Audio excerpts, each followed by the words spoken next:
एक बात अपने जीवन में सदा उतार करें, घर में अगर तुलसी का क्यारा है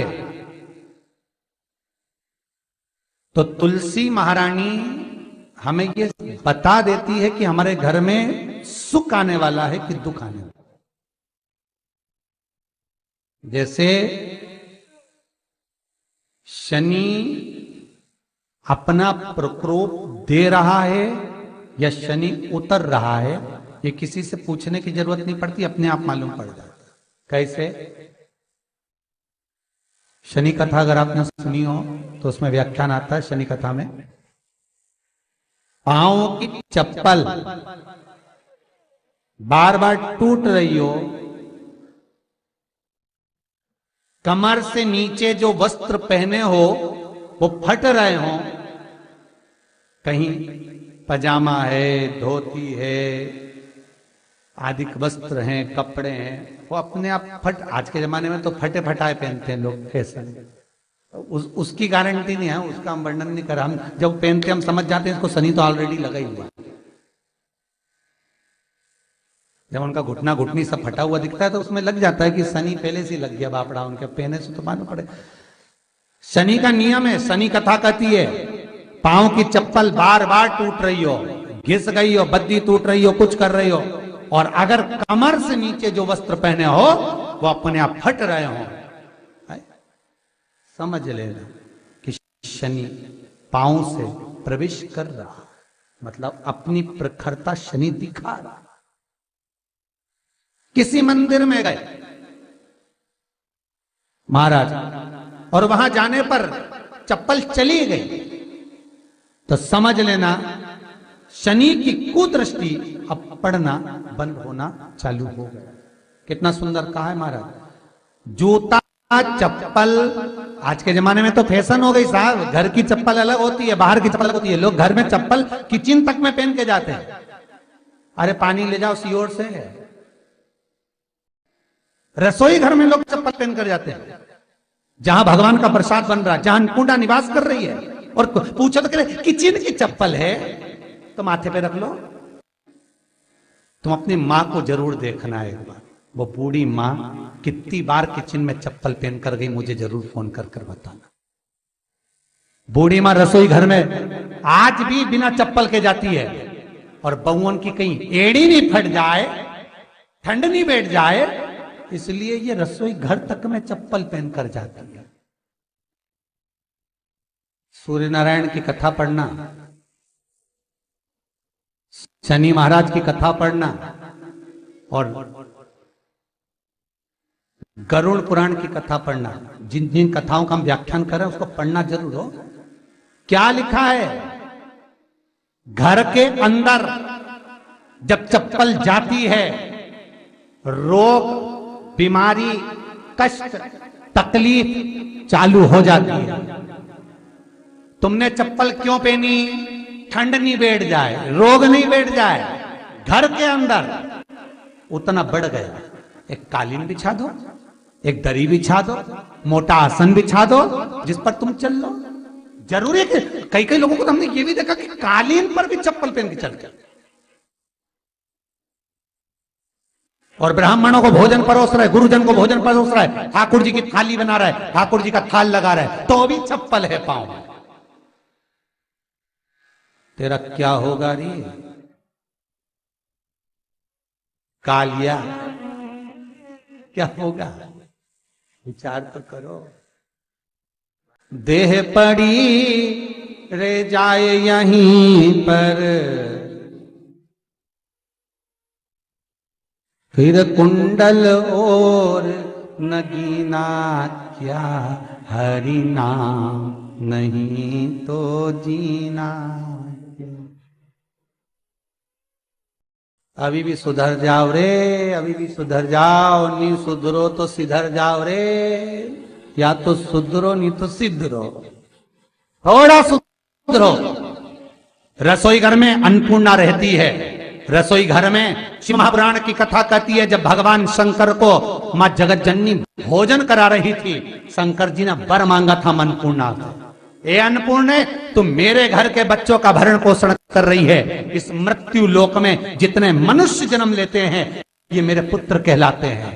तो अन्नपूर्णा ने कहा, चिंता मत करना भोलेनाथ, जिस जगह पर एक स्त्री, बेटी, कन्या या घर की बहू या बूढ़ी मां भोजन बनाएगी, उस जगह पर मैं अन्नपूर्णा उसके शरीर में प्रवेश करूंगी। और वो रसोई घर नहीं होगा, वो मेरा और तुम्हारा मंदिर कहलाएगा। अब मंदिर में चप्पल पहनकर भोजन का निर्माण करना ये श्रेष्ठता है। एक आसन पटक लो आप रसोई घर के अंदर, जिस आसन पे खड़े होकर आप भोजन बना लो, मोटा सा आसन रख लो, चप्पल की जरूरत ही नहीं। श्रीमद् भागवत कथा कर रही है, तुलसी का मात्र तो शनि अपनी दृष्टि बता देता है। शास्त्र कहता है जब घर के अंदर प्रवेश करने के, जब आप घर में प्रवेश करें तो एक कोने में चप्पल को उतार दें। बाहर जगह नहीं है तो घर के अंदर प्रवेश कर लेफ्ट में चप्पल को उतार दें, और 7 या 3 कदम के अंदर चप्पल उतर जाना चाहिए घर के अंदर में। और उसके बाद अगर चप्पल अंदर प्रवेश कर रही है तो राहु केतु शनि के साथ प्रवेश करते हैं, जिसके घर में बीमारी कभी पीछा नहीं छोड़ती। शनि कथा, सूर्य की कथा का स्मरण करिए, आपको मालूम है, पहचान हो जाता है। महाराज तुलसी बता देती है कि आपके घर की दशा क्या है। बार बार जल डालने के बाद भी तुलसी सूख रही है, बार बार आप पूजन कर रहे हैं, पाठ कर रहे हैं, तो भी तुलसी के दल सूख रहे हैं। तुलसी बता देगी कि तुम्हारे घर में तकलीफ आने वाली है, कष्ट आने वाला है, सूख रही है। किसी ने जरूर कुछ ना कुछ ऐसा है कि इसमें घर में कुछ तकलीफ आएगी, तुमने लगाया फिर सूखी, फिर लगाया फिर। तुलसा महारानी बता देती है कि कष्ट है।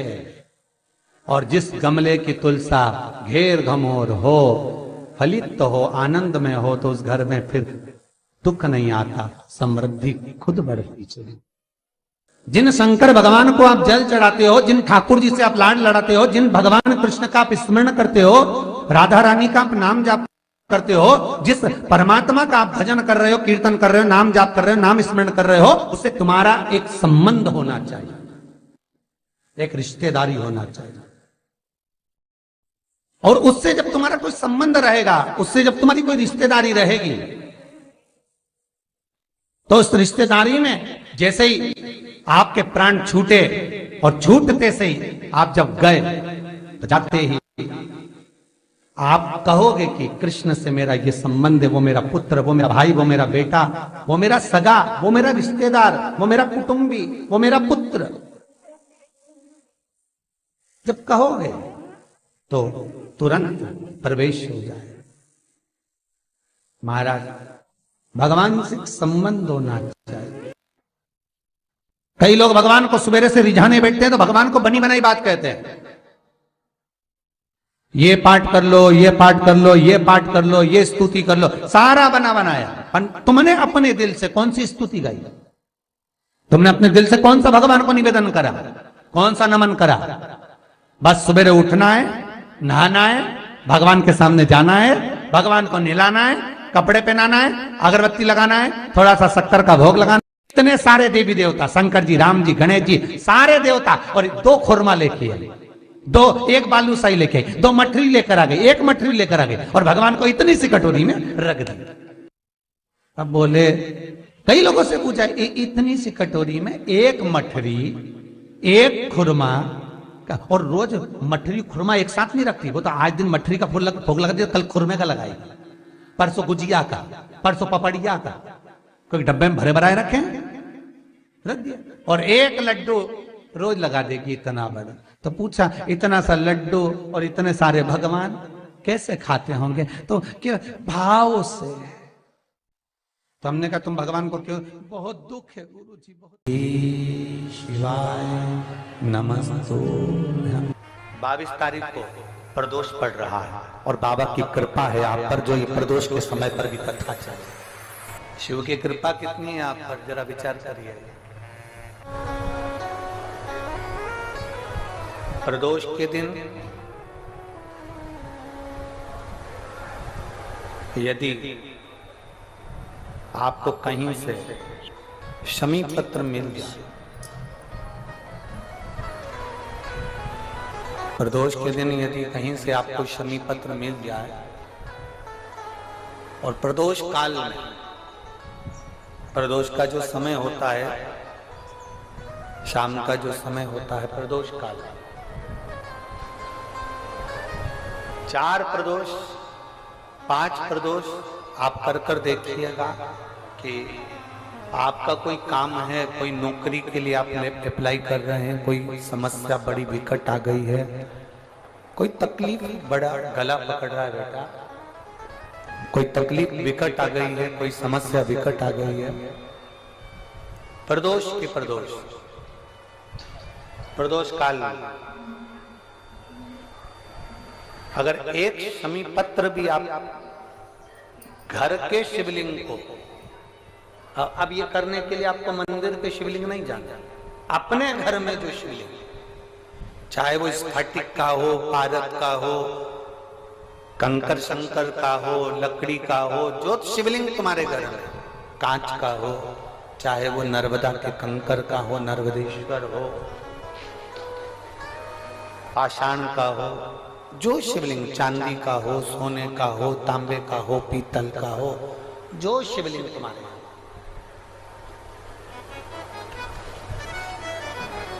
एक शमी पत्र यदि आप भगवान शंकर के शिवलिंग पर समर्पित कर रहे हो और उस शमी पत्र को उठाकर रात्रि को 9:15 की जो एक मुहूर्त होता है, एक समय होता है, जिस समय पर हम अपने मन की बात भगवान शंकर को कहते हैं, पूर्व में भी इसका वर्णन हम कर चुके हैं कथाओं में। उस 9:15 पर वो शमी पत्र को उठाकर एक कागज में, एक कटोरी में उसको रखते थे। 4 या 5 प्रदोष के उस शमी पत्र को अपने पास में रखिए और जिस कार्य के लिए जा रहे हो उसको जेब में ऊपर के भाग में उसको रखकर लेकर जाइए, आपका वो कार्य सफल होकर ही रहेगा, वो रुक नहीं सकता। उस शमी पत्र में इतना बल होता है, प्रदोष का जो शमी पत्र होता है वो बड़ा बलवान होता है, बड़ा बल। प्रदोष, शिवरात्रि, सोमवार की अष्टमी,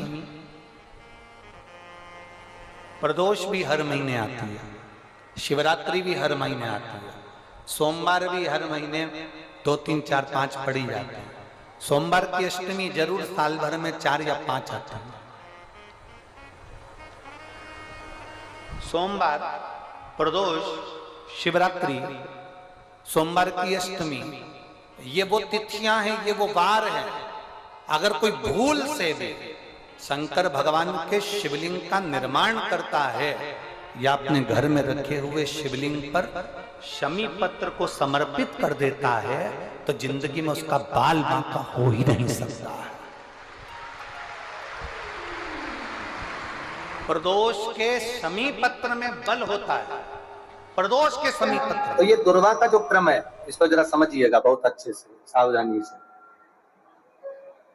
दुर्वा की इस तरह से जो ये भाग रहते हैं, ऐसे 7 भाग दुर्वा के लेना है। कितने भाग लेना है? 7। 7 भाग दुर्वा के लेकर 5 बेलपत्र के साथ, बेलपत्री कितनी होना चाहिए? 5। 7 भाग दुर्वा के लेना है, 5 बेलपत्र लेना है और लकुलेश महादेव का नाम लेकर भगवान शिव का स्मरण कर शंकर भगवान पर प्रदोष या सोमवार की अष्टमी या शिवरात्रि के दिन भगवान देवाधिदेव महादेव के शिवलिंग के ऊपर अपने हृदय की कामना कर भगवान शिव को समर्पित, बाबा देवाधिदेव महादेव को